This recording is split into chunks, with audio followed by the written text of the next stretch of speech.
খাওয়া দাওয়া করে কিছুক্ষণ বিশ্রাম নিয়ে বেরিয়ে পড়লাম স্কুটি করে বেড়াতে। কি ভাবছো আমি চালিয়ে নিয়ে যাবো স্কুটিটা?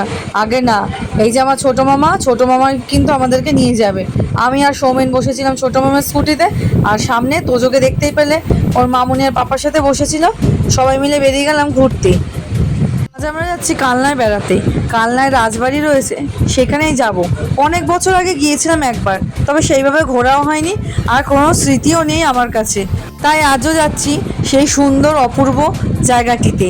আর ভিডিওর মাধ্যমে তোমাদেরও দেখানোর চেষ্টা করব জায়গাটি কত সুন্দর। দেখো, কথা বলতে বলতে পৌঁছে গেলাম কিন্তু আমরা কালনার 108 শিব মন্দিরে। এখান থেকে মন্দিরে আমরা প্রবেশ করব, এটাই হলো মেইন গেট। এখানে প্রত্যেকে আমরা জুতো খুলে নিলাম আর আস্তে আস্তে ভিতরের দিকে এগোতে থাকলাম। চলুন এবারে আপনাদেরকে দেখাই এই অপূর্ব সুন্দর মন্দিরটি এবং তার চারিপাশটি।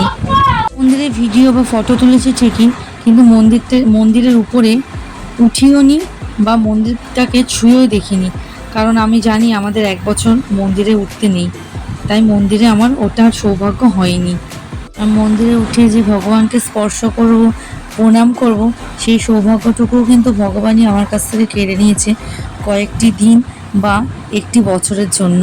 তবে আমার দুর্ভাগ্যটা কিন্তু কয়েকটি দিন বা একটি বছরে থেমে থাকবে না, সারা জীবনের মতন ভগবান আমাকে দুর্ভাগ্যবতী করে দিলাম। অনেক কথাই মনের মধ্যে জমে আছে জানো তো, তোমাদেরকে সব বলবো, তবে একটু সময় লাগবে, এখনও বলে উঠতে পারছি না। এরপরে মামাদের বাড়িতে এসে স্কুটি নিয়ে এদিক ওদিক যেতাম ঠিকই, তবে কখনো এই 108 শিব মন্দির দেখা না হলো না আর তাকে।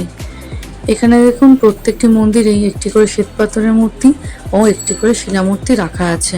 তবে হ্যাঁ, বিয়ের পরে যতবারই মামাদের বাড়িতে গেছি প্রত্যেকটি অনুষ্ঠানেই গিয়েছি, এছাড়া অনুষ্ঠান ছাড়া আদারওয়াইজ কিন্তু আর যাওয়া হয়নি, তাই সেভাবে ঘুরিয়ে দেখানোও হয়নি তাকে আর কোনো কিছু। এটা ছিল বাইরের দিক, এরপর প্রবেশ করব ভিতরের দিকে। দেখুন কি নিস্তব্ধ এই জায়গাটি, আর সূর্যের শেষ কিরণের সাথে সাথে প্রবেশ করব আমরা ভিতরে এই মন্দিরটিতে। মন্দিরটি যেরকম সুন্দর, তার থেকেও সুন্দর এর চারিপাশটি, আর তার থেকেও সুন্দর এখানকার নিস্তব্ধতা। শহরের কোলাহল পরিবেশ ছেড়ে এই নীরবের নিরিবিলির মধ্যে হাঁটতে বেশ ভালোই লাগছিল।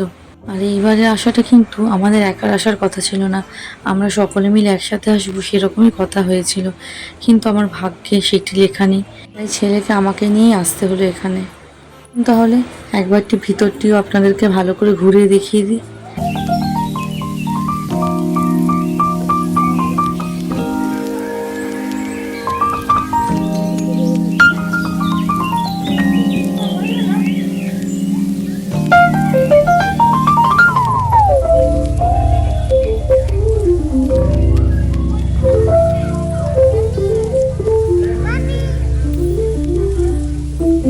বউ খেলো খেলো।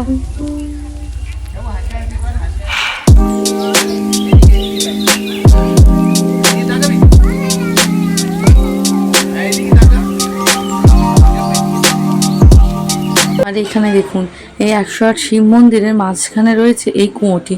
এই কুয়োটি নাকি একটি সুড়ঙ্গ পথ, এই পথটি মিলিত হয়েছে কালনা নদীতে, এরকমটা শুনেছি দিদা দাদু আর মামাদের মুখে। কিটা পুরো স্টোরেজ ফুল দেখাচ্ছে, এই আর জ্বালায় পড়েছি।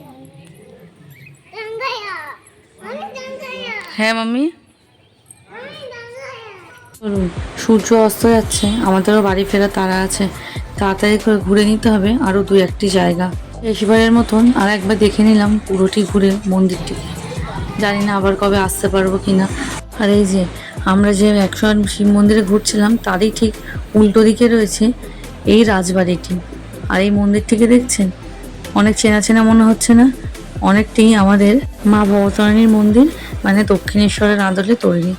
চলুন তবে এই জায়গাটিও আপনাদেরকে একবার ঘুরিয়ে দেখিয়ে দিই। ভিডিওর মাধ্যমে যতটুকু তুলে ধরতে পারি আপনাদের কাছে সেই চেষ্টাটুকুই করলাম।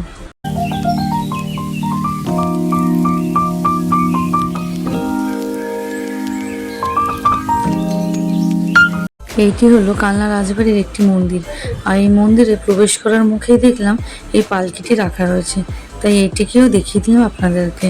এবার চলুন প্রবেশ করা যাক মন্দিরটির ভিতরে।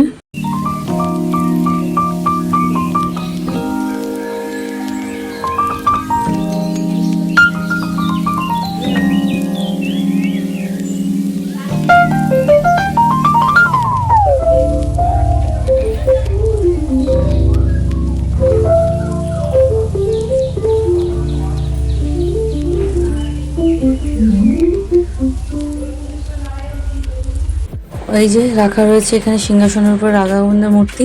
আর এই ঠাকুমাটিকে দেখছেন চেয়ারের উপর বসে রয়েছে, আর বাকি যে মহিলারা বসে রয়েছে ওনাদেরকেই উনি গল্প পাঠ করে শোনাচ্ছেন ঠাকুর দেবতার। চলুন তবে এই মন্দিরটিও আপনাদেরকে একটু ভালোভাবে দেখিয়ে দিই। পরে গেলাম আমরা এই দক্ষিণেশ্বরের আদলে যে মন্দিরটি সেখানে। আর এখানে দেখুন এই ছোট ছোট যে মন্দিরগুলি, এর মধ্যেও কিন্তু শিবলিঙ্গ রাখা রয়েছে, সেগুলো আর দেখিয়ে ওঠা হয়নি আপনাদেরকে।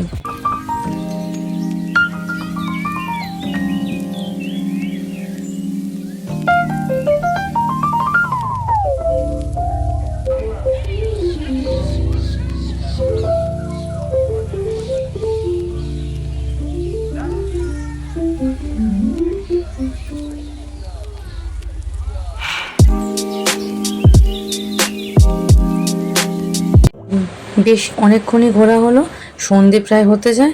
এরপর যাব নদীর ধার, তারপর ফিরবো বাড়ি। এই যে চলে এলাম প্রাণের শহর কালনা নদীর তীরে। তবে আমার কাছে কিন্তু আমার প্রাণের শহর কলকাতা। আর আপনাদের প্রিয় শহর বা প্রাণের শহর কি জানাতে ভুলবেন না কিন্তু। আর নদীর ধারে এসে কি চুপ করে বসে থাকা যায় বলুন? তাই প্রত্যেকের হাতেই দিয়ে দিল মামা একটি করে কুলফি আইসক্রিম। তবে তোজো কিন্তু আমাদের মধ্যে থেকে বাদ ছিল, ওকে আইসক্রিম দেওয়া হবে না এরকমই কথা ছিল, তাই ওকে কিনে দেওয়া হলো একটি পাঁপড় ভাজার প্যাকেট। কুরকুর কুরকুর খাবে? খাবে বাবু, খাবে? ভেবেছিলাম ওকে আইসক্রিম দেবো না, কিন্তু ওকে না দিয়ে কি আর উপায় আছে বলুন? ওই যে আমার ভাগেরটাই কেড়ে খেতে আরম্ভ করে দিল। ও যখন ছোট্ট ছিল, একদম ছোট্ট, 1 বছরও বয়স না, ওর বাবা কাছ থেকে ফেরার সময় মাঝে মধ্যেই আইসক্রিমে হাজির হতো, এসে বলতো ওকে দিতে। তো ওকে কি ওইভাবে দেওয়া যায়? ঠান্ডা তাকে ফেটিয়ে গরম করে তারপর দিতাম ওকে, জানেন। আর এদিকে দেখুন নদীটি কি অপূর্ব সুন্দর। তবে আমরা যে সময় গিয়েছিলাম সেই সময় কিন্তু ভাটা ছিল, তাই নদীর জল দেখতেই পাচ্ছেন কতটা কম। তবে এর আগের বারে যখন এসেছিলাম জোয়ারের জলে চারিদিক থই থই করছিল। আচ্ছা, রায়দিঘি নদীর নাম আপনারা কারা কারা শুনেছেন আমাকে কমেন্ট করে জানাবেন কিন্তু। সেই নদীতে ভটভটি করে চেপে প্রায় 3-3.5 ঘন্টা পেরোলে তারপর যেতে হতো আমার ছোট দিদার বাড়ি। অনেক বছর হলো রায়দিঘিতে ব্রিজ হয়ে গেছে, আর তারপরে আর যাওয়াই হয়নি আমাদের। আর এই দেখুন কথা বলতে বলতে ভালোই সন্ধ্যা হয়ে গেছে। আমরা রাস্তাতে ফুচকা খেয়ে আর কিছু তেলে ভাজা নিয়ে ফিরলাম বাড়ি। ছেলেকে খাইয়ে দেওয়ার পরে ওই খেলনা নিয়ে খেলতে আরম্ভ করলো। এই খেলনাটি আমার 2 মামি কিনে রেখেছে মেলা থেকে তোজোর জন্যই। তবে আজ রাতে মামিদের নিমন্ত্রণ আছে বিয়ে বাড়িতে, তাই সকালে সেজে গুজে চলে গেল নিমন্ত্রণ বাড়ি। কিছুক্ষণ গল্প গুজব করে তারপর রাতে ডিনারটি সেরে নিলাম। আপনাদের প্রত্যেকে মামা বাড়ির অভিজ্ঞতা কীরকম কমেন্ট করে জানাবেন কিন্তু। সাদা লাইটটা জ্বালা, আমার ছেলের জন্য আইসক্রিম নিয়ে এসেছি। চলুন, রাত অনেক হলো, ভিডিওটি তাহলে আজকে এখানেই শেষ করলাম। কেমন লাগলো ভিডিওটি কমেন্ট করে জানাবেন, আর সাবস্ক্রাইব করে আমাদের পাশে থাকবেন। ধন্যবাদ সবাইকে।